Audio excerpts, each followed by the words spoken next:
memperketat arus lalu lintas menuju pusat kota. Pembangunan 2 ruas jalan impres di Kabupaten Tanjung Jabung Timur kembali dilanjutkan. Jelang pemilu 2024, KPU Kabupaten Kebo telah terima tambahan surat suara yang kurang.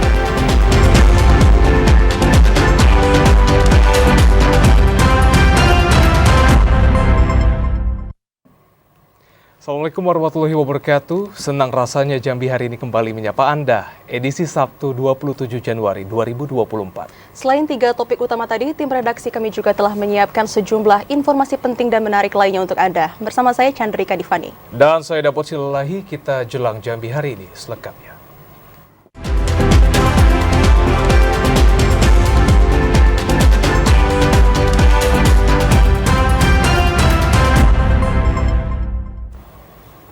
Mengawali Jambi hari ini, saudara, di mana memasuki pekan ketiga, banjir masih menggenangi kota Sungai Penuh dan hal tersebut menyebabkan terhambatnya arus lalu lintas di sejumlah jalan penghubung menuju pusat kota. Memasuki pekan ketiga, banjir masih menggenangi wilayah kota Sungai Penuh. Tak hanya menggenangi pemukiman warga, banjir juga menutupi sejumlah jalan penghubung menuju pusat kota. Hal itu menyebabkan terhambatnya arus lalu lintas seperti di jalan utama Jembatan Layang Kota Sungai Penuh dengan ketinggian air yang mencapai 30 cm. Meski telah dapat dilewati, namun para pengendara harus tetap berhati-hati saat melintas, agar mesin kendaraan tidak mati saat berada di tengah banjir karena akan berpotensi menimbulkan kemacetan panjang. Untuk mengantisipasi terjadinya kemacetan, masyarakat setempat berinisiatif untuk mengatur lalu lintas dengan memberlakukan sistem buka tutup. Para pengendara diperbolehkan melintas secara bergantian. Baik itu motor, mobil, apalagi anak sekolah, motor mati di tengah. Berarti terlambat. Kalau motor tak bisa dilewati, motor lagi mobil. ya. Berarti masih dalam juga Masih ya dalam. dia. Ya di ujung tu dalam dikit tu antara batas jembatan dengan jalan itu agak tinggi, agak rendah sedikit. Untuk saat ini mobil udah ada satu-satu yang bisa lewat, namun ada juga yang mati di tengah air ini. Begitu juga motor, sebagian ada juga yang bisa lewat, ada juga yang terjebak di air. Hingga saat ini masyarakat terpaksa harus melewati jalan tersebut karena merupakan jalur tercepat untuk menuju ke pusat kota Sungai Penuh. Ilwan, TVRI Jambi melaporkan. Saudara, jumlah desa di Kabupaten Muaro Jambi yang terdampak banjir semakin meluas. Tercatat 74 desa dengan jumlah warga yang terdampak banjir mencapai 7.000 lebih. Hujan dengan intensitas tinggi membuat debit air sungai Batanghari mengalami kenaikan secara drastis, hingga menyebabkan meluasnya banjir di Kabupaten Muaro Jambi. Berdasarkan catatan Badan Penanggulangan Bencana Daerah setempat, dalam 1 pekan terdapat penambahan 13 desa yang terdampak banjir. Secara keseluruhan terdapat 74 desa di 6 kecamatan dan sebanyak 7.785 jiwa atau 2.148 kepala keluarga yang terdampak banjir. Sekda Muaro Jambi Budi Hartono mengatakan, sejauh ini telah tercatat 28 kepala keluarga yang mengungsi ke rumah keluarga. Bencana banjir tahun ini memakan 1 korban jiwa dan korban telah ditemukan dalam keadaan tidak bernyawa lagi. Korban jiwa ada anak kecil ya waktu itu di desa Rantau Panjang. Ya, anak itu bermain ke belakang, merosok.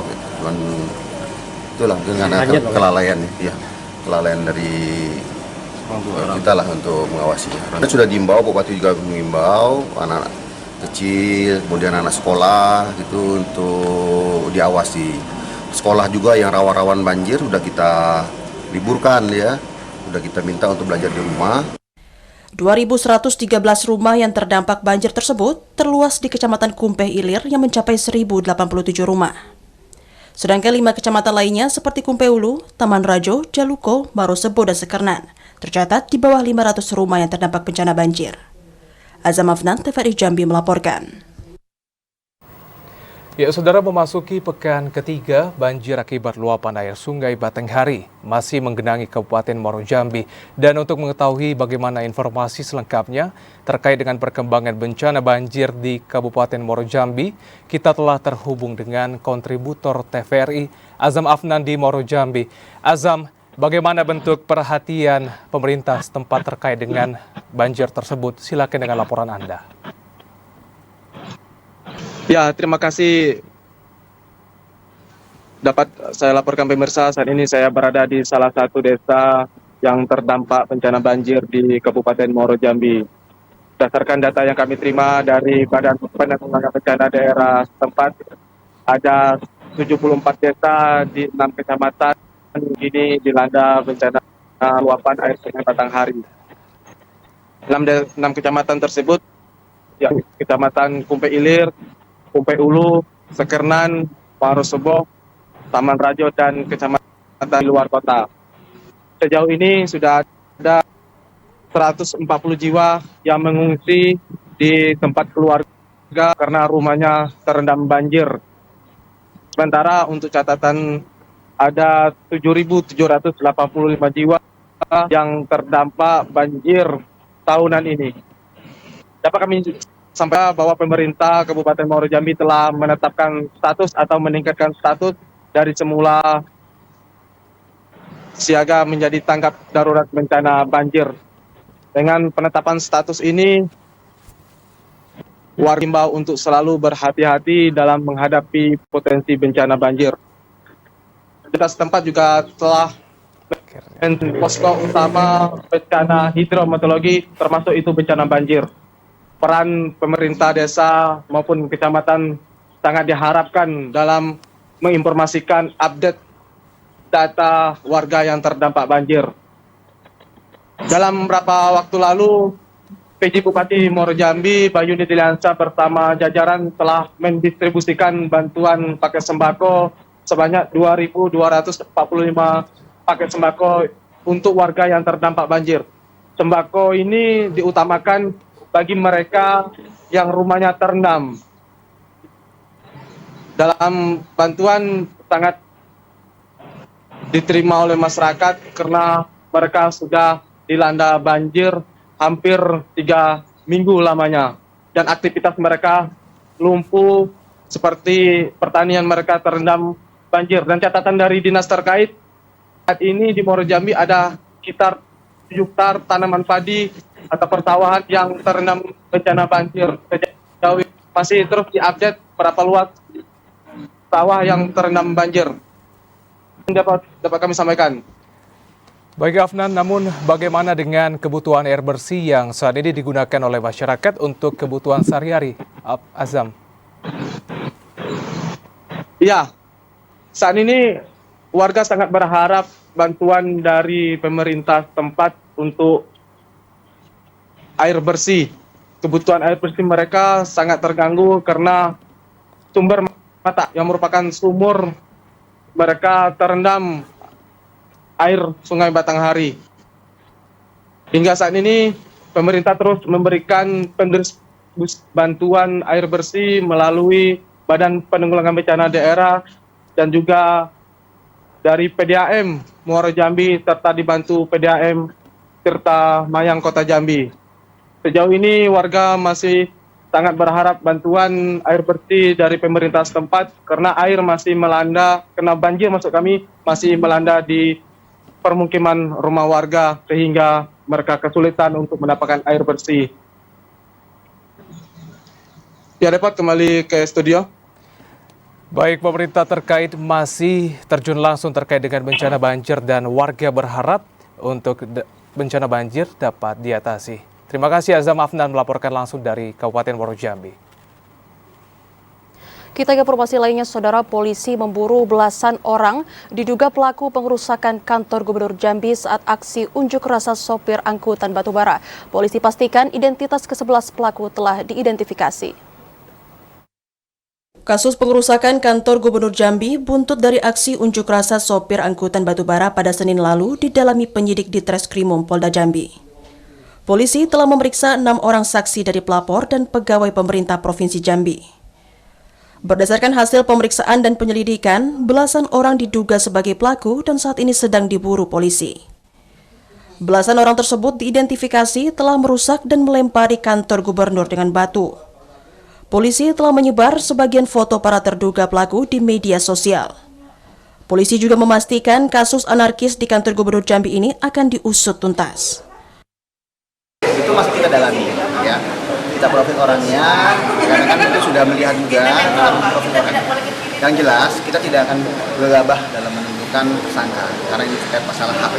Tapi nggak usah khawatir, rekan-rekan sekalian, proses ini berjalan terus. Ya, terima kasih rekan-rekan sudah membantu kami dalam mengumpulkan bukti-bukti, yang nanti akan menjadi kekuatan kita dalam rangka tidak lanjut proses yang kita lakukan. Pihak kepolisian berharap tidak akan ada lagi aksi anarkis saat penyampaian pendapat. Ari Haryono, TVRI Jambi melaporkan. Pencegahan stunting masih menjadi prioritas kerja Dinas Kesehatan Provinsi Jambi. Dan saudara, pada tahun 2024, Dinas Kesehatan menargetkan angka stunting kembali turun dari angka 18%. Pada tahun 2024, Dinas Kesehatan Provinsi Jambi masih memprioritaskan penanganan stunting. Meski belum ada data terbaru dan masih mengacu data 2022 lalu, di mana angka stunting turun di angka 18%. Namun penanganan stunting masih menjadi prioritas. Kepala Dinas Kesehatan Provinsi Jambi, Ferry Kusnadi, mengatakan, berbagai upaya telah dilakukan, mulai dari sosialisasi hingga bakti sosial. Untuk di wilayah pelosok Jambi, Dinas Kesehatan Provinsi Jambi memberikan pelayanan di puskesmas dan posyandu. Dinkes berharap para ibu rutin memeriksa kondisi anak mereka mulai dari dalam kandungan hingga usia 2 tahun. Dinkes menargetkan angka prevalensi stunting Provinsi Jambi di tahun 2024 menjadi 14%. Kesehatan itu selalu berusaha ya, termasuk juga dengan puskesmas, kemudian pustu-pustu, kita promosi kesehatan stunting. Jadi kita melibatkan tenaga-tenaga kesehatan yang ada di puskesmas dan ada yang di pustu. Nah, disitulah sebagai jembatan kita, termasuk sekarang kita melibatkan posyandu. Posyandu ini untuk pemberian makanan tambahan, terus juga untuk penyuluhan stunting, penyuluhan gizi. Nah, kita melibatkan termasuk warga setempat, ya, kepala desa untuk stunting ini. Menurut Ferry, stunting dapat dicegah dengan memberikan ASI eksklusif kepada bayi hingga usia 6 bulan, serta memberikan makanan penunjang ASI yang bergizi kepada bayi berusia di atas 6 bulan. Untuk sang ibu, disarankan untuk mengkonsumsi tablet penambah darah dan memantau kondisi kembang anak secara rutin ke fasilitas kesehatan terdekat. Ari Haryono, TVRI Jambi melaporkan. Saudara, mendekati Pesta Demokrasi, KPU Kabupaten Muaro Jambi lakukan pengemasan surat suara. Informasi selengkapnya akan kami hadirkan usai jeda sesaat lagi.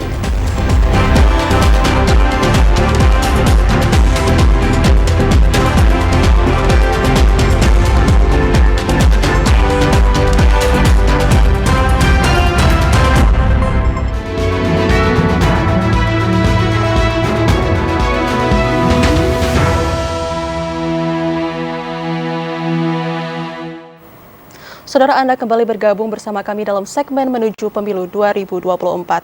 Komisi Pemilihan Umum Kabupaten Tebo telah menerima semua kekurangan surat suara yang rusak untuk pemilu 2024. Surat suara yang diterima sesuai dengan data pemilih di Kabupaten Tebo. Komisi Pemilihan Umum Kabupaten Tebo telah menerima pengiriman kekurangan surat suara, baik surat suara Pilpres, DPR RI, DPD RI, DPRD Provinsi, dan DPRD Kabupaten Tebo. Ketua KPU Kabupaten Tebo, Atiul Fuadia, mengatakan, saat ini proses pelipatan surat suara telah berlangsung, bahkan telah dilakukan pengaturan pendistribusian untuk per kecamatan. Sudah, kemarin pas tanggal kita hari 2 hari yang lalu itu sudah diantarkan langsung oleh KPU Provinsi ke kantor kita, ke kantor logistik kita. Itu alhamdulillah sampai saat ini sudah terpenuhi semuanya untuk suara presiden dan wakil presidennya, termasuk DPD-nya. Bukan, itu kekurangannya yang datang malam kemarin itu adalah kekurangannya datang dari semua kekurangan yang ada itu. Iya, dari semua kekurangan yang ada itu kemarin diantar serempaan. Atiul juga menambahkan kekurangan surat suara yang diterima sesuai dengan daftar mata pilih dan belum ditemukan lagi surat suara yang rusak. Namun apabila ditemukan kembali surat suara yang rusak, maka KPU Kabupaten akan kembali melaporkan ke KPU Provinsi Jambi untuk meminta pergantian. Intizam TVRI Jambi melaporkan. Komisi Pemilihan Umum KPU Muaro Jambi telah melakukan pengemasan logistik pemilu serentak tahun 2024. Dan saudara, sejauh ini 4 jenis surat suara telah dikemas ke dalam kotak suara. Setelah melakukan pelipatan lembaran surat suara, Komisi Pemilihan Umum Muaro Jambi masih melakukan pengemasan ribuan surat suara ke dalam kotak suara. Dari 5 jenis surat suara untuk pemilu serentak 14 Februari 2024, 4 diantaranya telah berada dalam kotak suara, yakni surat suara DPR RI, DPD, DPRD Provinsi, dan DPRD Kabupaten. Ketua KPU Muaro Jambi Al-Mutakin mengatakan, dari 1.296 tempat pemungutan suara yang tersebar di 155 desa dan kelurahan, tercatat 652 TPS telah mengemas surat suara atau telah siap untuk didistribusikan. Selain surat suara, sejumlah logistik pendukung juga telah dikemas dalam kotak suara. Dalam proses pengemasan logistik ini, KPU melibatkan internal penyelenggara berdasarkan masing-masing dapil. Pada pengemasan juga diawasi oleh Bawaslu dan dijaga ketat oleh pihak kepolisian. Kita sudah mulai dari seminggu terakhir sampai tanggalnya, yang jelasnya tanggal 13 itu sudah harus sampai di TPS masing-masing. Untuk pasangan calon presiden dan wakil presiden belum ada yang kita masuk kotak, tapi sebagian besar kan tadi kan sudah masuk ke dalam sampul gitu kan, tinggal dimasukin di packing ke dalam kotak aja. Tahapan pengemasan logistik ini dilakukan di gedung serbaguna milik Pemkab Muaro Jambi yang tidak jauh dari kantor KPU. Azam Afnan, TVRI Jambi melaporkan. Sementara itu, saudara, sesuai Undang-Undang Nomor 6 Tahun 2024 serta Peraturan KPU, Kepala Desa, Perangkat Desa maupun Badan Permusyawaratan Desa diminta untuk menjaga netralitas pada pemilu 2024. Sesuai surat perintah Menteri Dalam Negeri terkait penyelenggaraan pemilihan umum serentak tahun 2024 yang kondusif, aman, dan tertib, perangkat pemerintah desa diminta untuk menjaga netralitas. Kepala Dinas Pemberdayaan Perempuan, Perlindungan Anak, dan Pengendalian Penduduk Provinsi Jambi, Radana Jembi mengatakan, kepala desa, perangkat desa maupun badan permusyawaratan desa harus berada pada posisi netral karena merupakan pelayan masyarakat. Sesuai aturan Undang-Undang Nomor 6 Tahun 2024, perangkat desa yang melanggar aturan penyelenggaraan pemerintahan desa mendapatkan sanksi, mulai dari teguran tertulis, lisan, hingga pemberhentian dari jabatannya. Selain aturan undang-undang, penegasan sikap netral para perangkat desa pada pelaksanaan pemilihan legislatif maupun pemilihan presiden dan wakil presiden serentak juga diatur dalam peraturan KPU. Perangkat desa yang dinilai terbukti melakukan pelanggaran pemilu berdasarkan hasil pemeriksaan Bawaslu diancam dengan sanksi pidana. Selain menjaga netralitas, perangkat desa juga diminta untuk mampu mendukung kelancaran penyelenggaraan pemilu di wilayahnya. Dalam hal pelaksanaan pileg dan pilpres sudah diatur dalam Undang-Undang 6 2024 bahwa kepala desa dan perangkat desa harus bersikap netral. Kemudian di PKPU juga diatur sehingga nanti apabila terindikasi ada penyimpangan, nanti Bawaslu lah yang melaksanakan tugasnya. Sejauh ini DP3AP2 Provinsi Jambi belum menerima laporan adanya penyelenggaraan pemerintah desa yang terindikasi melakukan politik praktis. Rendi Arta, TVRI Jambi melaporkan.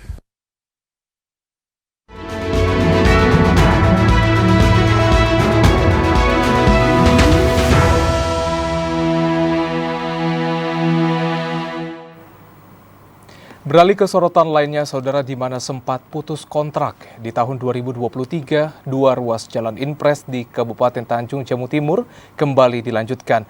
Dan saudara, pembangunan jalan tersebut diharapkan dapat selesai tepat waktu.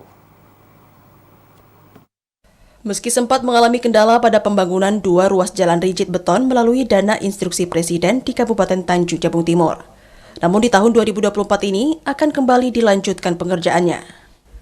Kabid Bina Marga Dinas PUPR Kabupaten Tanjung Jabung Timur, Susiana mengatakan, ruas jalan yang sempat putus kontrak tersebut berada di Jalan Parit Slamet, Kecamatan Geragai, menuju Kecamatan Mendahara.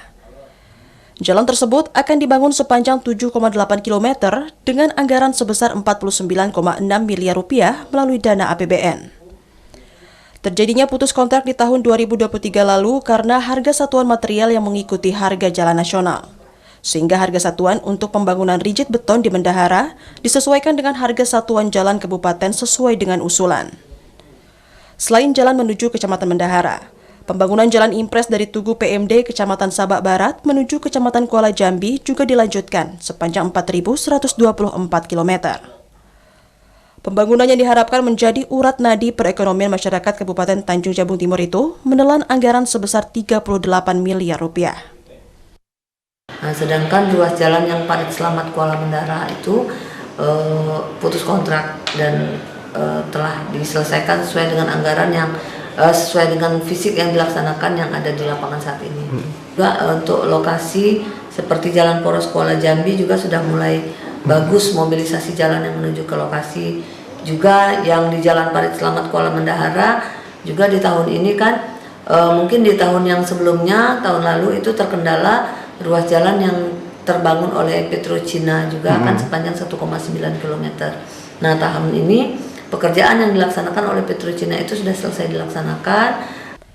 Pembangunan 2 ruas jalan ini diharapkan selesai di tahun 2024. Sebab akses jalan ini sangat memudahkan mobilisasi masyarakat Kabupaten Tanjung Jabung Timur. Kliva Patria, TVRI Jambi melaporkan. Ya, saudara, sejumlah masyarakat Mekarsari, Kecamatan Seboulu, Kabupaten Batanghari, mendatangi kantor Walhi Provinsi Jambi.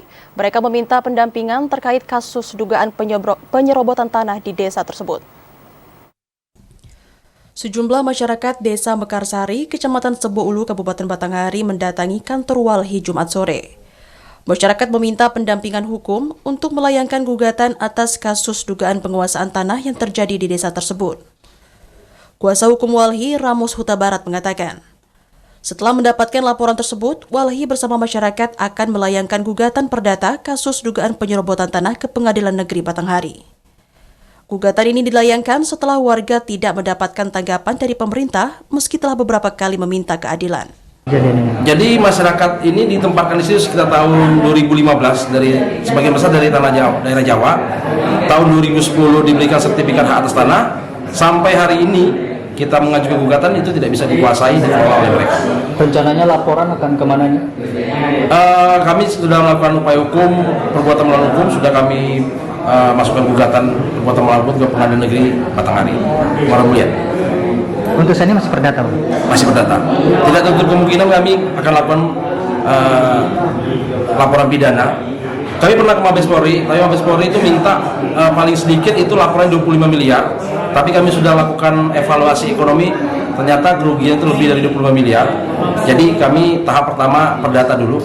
Dan mungkin kan ada objek yang lain dikuasai dia, itu ada kemungkinan kita laporkan pidana juga. Sebelumnya pada tahun 2004 silam, Gubernur Jambi Zulkifli Nurdin melakukan pencadangan tanah untuk transmigrasi baru atau PTB.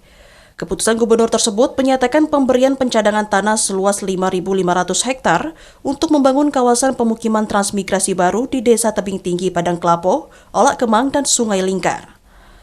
Dalam perjalanannya hingga tahun 2011 tidak ada persoalan dan konflik, hingga penyerahan sertifikat untuk masyarakat diberikan. Namun pada tahun 2013, masyarakat Desa Mekarsari diduga mulai digusur dan diintimidasi oleh pengusaha lokal. Hingga saat ini, warga desa tersebut hanya mendapatkan 0,25 hektar tanah dari 2 hektar yang dijanjikan untuk setiap warga. Asyar, TVRI Jambi melaporkan.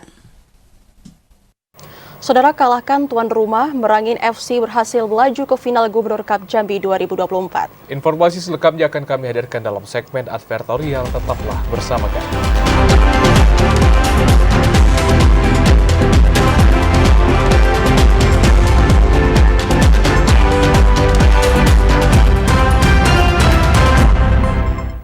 Anda kembali bersama kami dalam segmen advertorial. Saudara, program Jumat Keliling kembali digelar pemerintah Kabupaten Bungo, dan melalui kegiatan tersebut Bupati Bungo mengajak warga Dusun Empelu untuk menjaga kekompakan dan saling menghargai perbedaan pilihan pada pemilu mendatang. Pemerintah Kabupaten Bungo kembali menggelar kegiatan Jumat Keliling atau Jumling dari satu kecamatan ke kecamatan lainnya di wilayah pemerintah Kabupaten Bungo. Kegiatan Jumat keliling minggu ini dilakukan di Masjid Al-Falah Dusun Empelu, Kecamatan Tanah Sepenggal. Bupati Bungo Masyuri pada sambutannya mengatakan, menjelang pemilu tanggal 14 Februari 2024 yang tinggal menghitung hari, masyarakat Dusun Empelu diminta untuk menjaga kekompakan, memperkuat kerukunan, menjaga keamanan bersama, dan saling menghargai perbedaan pilihan. Hari ini merupakan kegiatan rutin yang dilakukan oleh pemerintah Kabupaten Bungo beserta seluruh jajaran berkeliling Jumat. Nah, kami lakukan, alhamdulillah hari ini kami bisa bersilaturahmi dengan warga masyarakat kami, saudara-saudara kami yang ada di Dusun Empelu ini. Kegiatan ini tentu selain bersilaturahmi, kita tentu menyampaikan pesan-pesan sehingga memang bisa masyarakat kita bersama kita maklumi. Melalui kegiatan Jumat keliling dalam minggu ini, Bupati juga mengajak dan mengingatkan masyarakat Dusun Empelu untuk turut berperan aktif dalam pelaksanaan pesta demokrasi dengan hadir ke tempat pemungutan suara untuk menggunakan hak pilih sebagai warga negara yang baik. Pukriandi, TVRI Jambi melaporkan. Saudara, Merangin FC sukses mengalahkan tuan rumah Batanghari FC di semifinal Gubernur Cup Jambi tahun 2024. Laskar Macan Kumbang dipastikan mendapat tiket ke babak final usai menang dengan skor 1-0. Merangin FC sukses melaju ke final Gubernur Cup Jambi tahun 2024. Kepastian ini didapat seusai Laskar Macan Kumbang mengalahkan Batanghari FC dengan skor 1-0 pada laga semifinal di Stadion KONI Kabupaten Batanghari. Bertanding di tengah gemuruh supporter tuan rumah, tak mengendurkan serangan Merangin FC yang mendominasi hingga 20 menit babak pertama. Dilanjutkan dengan kedua tim saling serang dan saling bertahan. Berbagai strategi pun diterapkan kedua kesebelasan. Meski duel keras sempat terjadi, namun skor 0-0 tidak juga berubah hingga turun minum.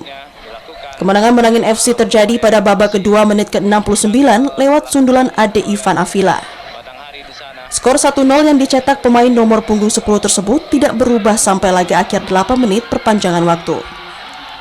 Penjabat Bupati Merangin Mukti Said yang langsung menyaksikan pertandingan mengapresiasi jajaran pelatih, manajer, serta pemain yang telah bekerja keras pada pertandingan.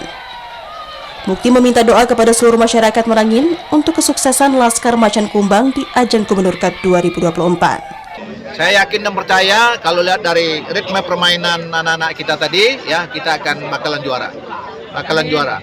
Jadi mengulang sejarah 2023.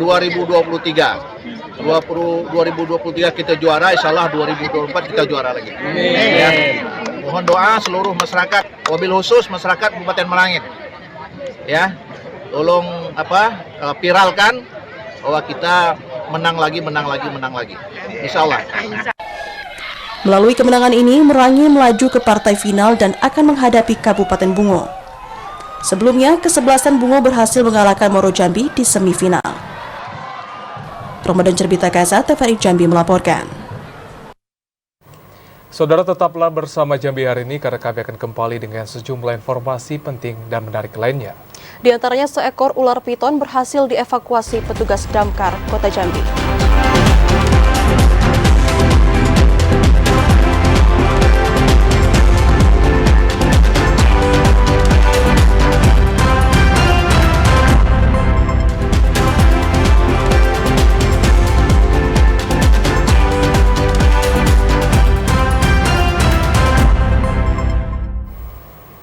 Terima kasih saudara Anda kembali bersama saya Dapot Silalahi dan Chandrika Divadi. Seekor ular piton sepanjang 3 meter dievakuasi petugas damkar Kota Jambi dan saat ditemukan saudara hewan tersebut sedang memangsa ternak milik warga. Petugas damkar dan penyelamatan Kota Jambi mengevakuasi seekor ular piton di RT 06 Kelurahan Kenali Besar Kecamatan Alam Barajo Kota Jambi. Saat evakuasi, ular piton dengan panjang hampir 3 meter tersebut telah memangsa seekor ayam milik warga yang berada di dalam kandang.